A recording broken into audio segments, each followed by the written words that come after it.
Hey, it's me again. Hello. I'm not in the sun, so you can't see me, but seeing me, frankly, is not that important. This is about the paths.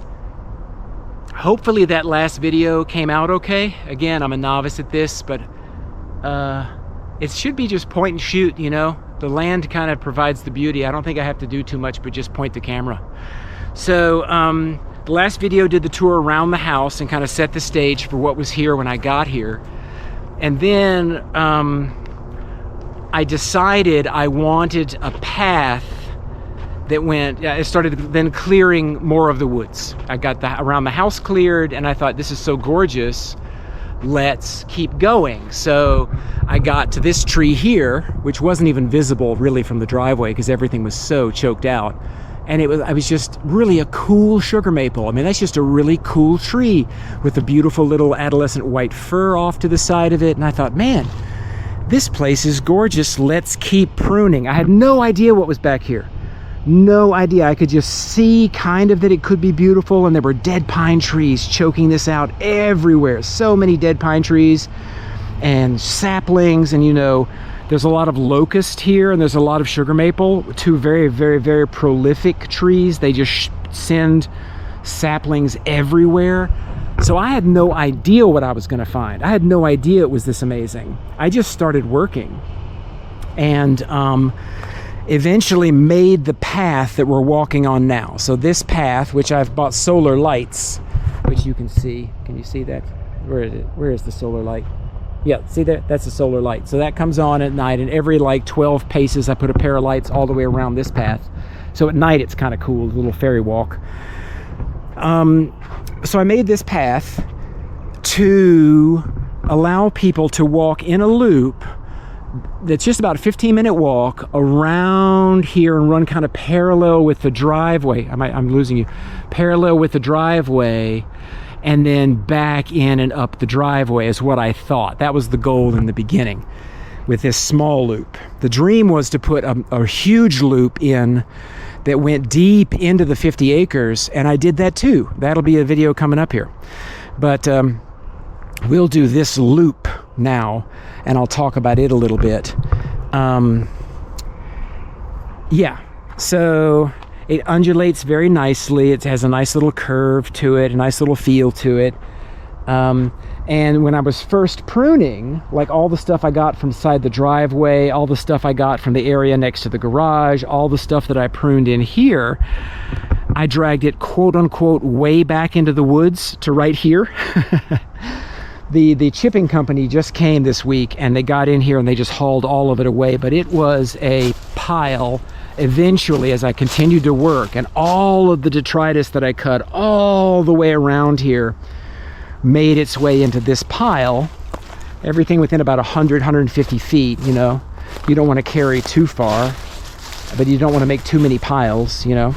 So this, you can kind of tell, this was all a pile of stuff. Big chunks, small chunks, and it was about that big around, and it was about 10 feet tall. It was monstrous, and it's all gone now. So I get to come in here and kind of over the next few days and use a rake and a shovel and kind of ease these ruts out from the skid steer and blow the leaves back on top of it, and it'll disappear.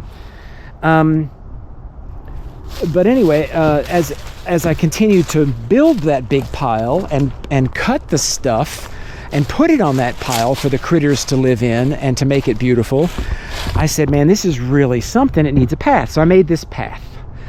It was only about 4 months ago that I added the solar lights because I thought that was a cool idea, and that did turn out to be a cool idea. That I didn't know if that was going to work or not, but it's pretty cool. And then I guess if you're gonna see this, so you're gonna wonder what the hell is that. So I need I'm gonna do a separate video about the meditation features.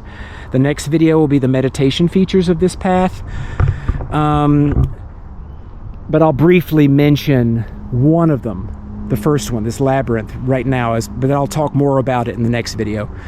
But whenever I came to really sculpture trees, like look at this pretty thing. That dead pine right there. Isn't that kind of a cool tree? That's kind of a cool tree, isn't it? So whenever I came across guys like that, I would not cut them, you know, the artistic trees. But I made this path And I don't remember exactly when I made the path, actually. It was a while ago. And while I was making the path, I was always thinking about a labyrinth. I used to build labyrinths in Europe, and I built some in the United States. It used to be kind of a side gig. And I love building labyrinths. I hadn't built one in a really long time. And I thought, man, there needs to be a labyrinth here on the land, but I just need a space. It has to be kind of far from the house, but accessible to the house, and it needs to be a clearing that's big enough for a one-person labyrinth. And I was looking around, and this sunbeam just shone through and lit this up. And this is like the only circular glen on the property at the time. And a labyrinth fits, as you can see, a labyrinth fits perfectly inside of it. But let's not get distracted there. Let's continue the walk. I'm going to talk more about this in the next video, the meditation features. Okay? Okay, but yeah, that's cool how that came to be.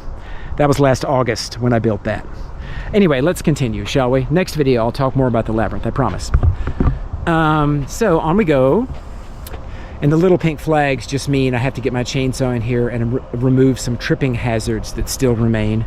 As you build these paths in the woods, it's very loamy here. It's mostly sand here next to the lake. I think it's Lake Michigan I'm next to.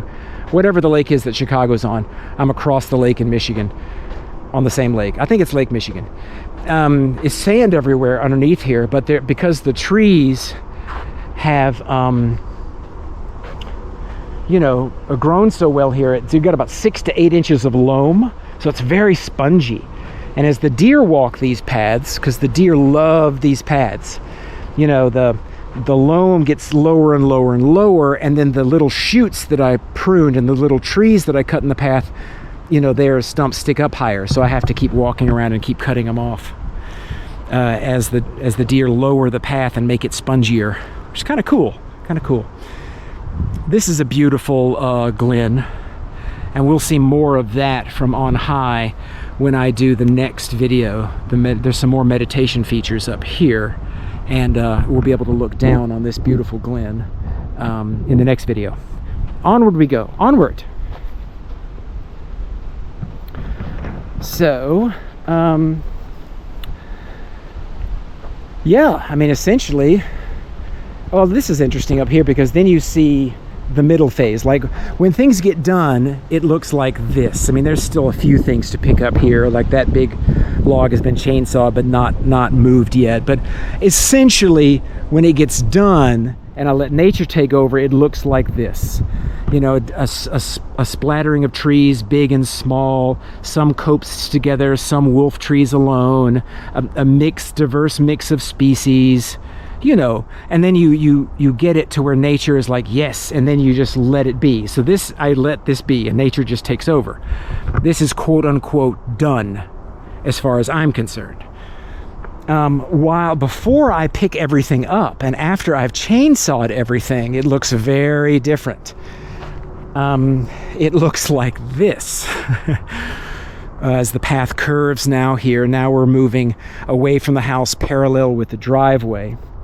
And so you can kind of tell I just cut like a madman. I just intuitively know which trees to drop. I drop all immature locusts, all immature sugar maples, not all, but a lot of them, and all dead pines, almost all. There's a dead pine there that still has to go. See that bad boy up there? Yeah. That has a good lean to it. That'll be easy to drop. And, leaving diverse species, leaving the spacing right so no one is fighting for nutrients or sunlight or water, and everyone can be happy and boom. And, you just kind of get a feel for it, the spacing for the trees. You don't want it to be like a grid pattern. You want it to have a little chaos to it. And I can't really explain it, but I mean, you just have a feel for it. So you just remove the trees that have to go, and you end up with all this stuff on the ground. Lots and lots of stuff on the ground. And the cutting part is crazy fun, and I've got a really good chainsaw, a Stihl 391, if anybody is interested. I know that's not a professional saw, but it's the top of the line homeowner saw, and it is great. Very heavy. It's 15 pounds, so it's very, very heavy. It's hard to work with for the weight, but it's awesome. So you just come in here and you just go nuts with a chainsaw, cut, and you leave it like this, and then you decide, okay, today's pickup day, and then you find a section and you say, okay, I'm going to try to get all this picked up, and you make piles. So I've created a pile back there that's in the making, and then all of this detritus eventually, all of this stuff in here will go onto that pile. And then I'll make another pile over there, and all of that stuff will go onto that pile, and the stuff close enough to this pile will go over here to this pile. And so you try to consolidate and move. The piles eventually, of course, melt down, and in over 100, 200 years will turn into little dirt mounds and be quite pretty. There were quite a few of those piles in here, and the owners, my friends, many members of the family here all commented about the piles, and they weren't as thrilled about them as I was. For me, they had purpose. In 100 years, 200 years, they were going to be dirt mounds that added undulation to the land. They were going to be really beautiful. And they were kind of an eyesore. I get it. So they brought a chipping company in, and there was a huge pile right there. There was a huge pile right over there. There was another pile right here, and there were two more piles further away. And they came in over a day yesterday with a crew of 5 and a bunch of machines, and they just mowed it all out. And so it opened it right up. And it really does look lovely. It really is nice. I still have a little bit of work to do with some sticks that they left. And the skid steer they were using made a bunch of ruts in the loam that I have to kind of flatten out a little bit. But all in all, very, very nice. And it looks lovely with the sun shining through in there. So that's the driveway over there. There's the gazebo from the last video. And right, so this is it. And here's all the stuff I get to pick up. And this stuff here I got to pick up. The path curves around here. And the reason why I chose the undulations I did, all of it had purpose. I didn't just randomly choose this path. Like, the path came along that slope because I found some mossy logs, and I kind of went mossy log to mossy log. And when I got to that mossy log, I saw this cherry tree right here, which is quite the thing. And it's quite the tree. So I said, okay, the path has to go by that cherry tree. So I curved over here, and from the cherry tree, I saw this holly tree up here, which is gorgeous, really healthy. It was filled with red berries about just not too long ago. I mean, just gorgeous. It still has some red berries on it now, actually. It does. Look at that, this holly tree. I mean, that's a lovely tree. That's just a wonderful tree. So I knew I had to go past the holly, and of course, what you can't tell is that this was, you couldn't see in 1 foot here. It was so thick and choked out. So I've been doing a lot of chainsawing in here, trying to figure out which of these locusts, this is a locust right here, and you can tell how prolific they are. They just kind of take over. So I've been figuring out which locusts to drop, which locusts to keep, and I've done a lot of thinning in here, and this is close to pickup ready. It's got a little more cutting that needs to go, a little more cutting. But yeah, it's going to be lovely. And this little corner right here was a mess, and I chopped it all up. So all of this detritus here is going to go into a really big pile over here, which the deer love to hide behind and sleep behind, and they nibble on the shoots and everything. It's their deer are fantastic around here. It's so pretty, and they love it now that it's this open. And yeah, and I knew I wanted to explain further about the path, why I chose this route. I knew I wanted to eventually make it back to the driveway to make a loop. And I knew about this huge sugar maple right here, which I love.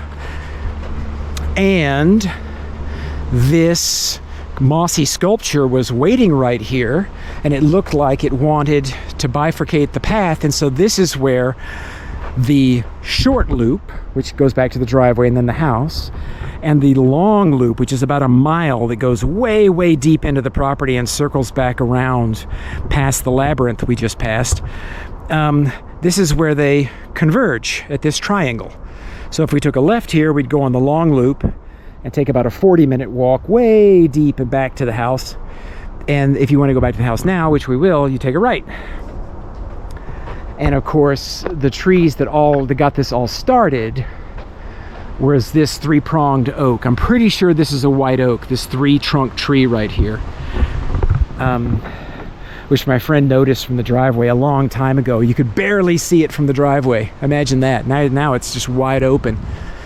And she had said, man, that's a gorgeous tree. And I thought, yeah, I'll make a path past that tree. Yeah. So here's how it looks now, wide open without all the piles, which of course, I don't have a video of the piles. It really turned out nice. And as the leaves fall this fall and cover all that over, it's just gonna be idyllic. And this pile stays, and because it kind of makes an anchor to the next door neighbors, which is an Airbnb. And now we come back to the driveway and the end of this walk. I think I covered everything. I think I did good on this video. The last thing to mention is, I cut down a bunch of dead pine trees right around here that were about to fall on the driveway. And I dropped them all and I chunked them up and I made this serpentine wall. And I stacked them all up like Legos. It was so much fun. That curves around, and it kind of has an undulation to it that curves back to a pile, a critter house right back there. And this is essentially on the property line, that little wall. And I did that because, I'm older and I had no chipper, and I didn't want to carry him that far. So I made the wall. So yeah, so that's that. That is that. We'll walk up the driveway here, see if I can think of anything else to tell you. Anytime I cut sugar maple, I tend to leave it because I read it's good firewood. And I leave it in piles to then cut to length at some point after it cures. That'll probably be ready to burn this Thanksgiving, probably. Yeah, but it's just amazing in there. Like, again, you could not see 20 feet in when I started. And it is a shame I didn't make a before video, because you people would not believe it. I don't believe it. It is so nice now, and I can't wait to see how amazing all these trees are going to do now that they have so much less competition for nutrients and light and water.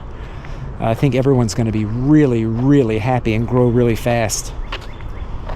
Here's a little Navajo blanket. I've had this little pile of twigs here by the driveway probably for half a year, maybe more. And I like it. I kind of like it because, it and the Navajo blanket is, apparently the Navajo Indians would always sew one mistake into their blankets on purpose to show humility. Now, I made a lot of mistakes in here, so I didn't need that to be my Navajo blanket, but I like it. It looks kind of cute. I'm gonna have to remove it at some point though, but yeah. So that's that, and the battery is getting low on the camera, so I need to go change the battery out before I do the next video. And yeah. Oh, I forgot to mention, well, I guess I can talk about that. The piles of stone you might have seen here. The larger river stone and the smaller river stone and the boulder over there. You might have caught a glimpse of those guys.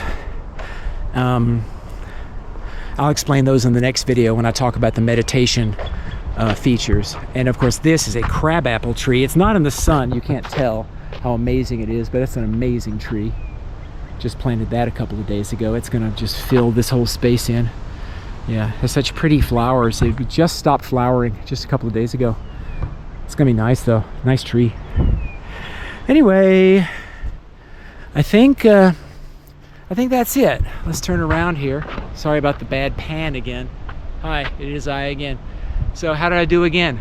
Under 20 minutes again. Success. Okay, that's it. I'm gonna go change the battery in the camera and do the next video. All right, love you guys and peace and bye-bye. Bye-bye. Yeah.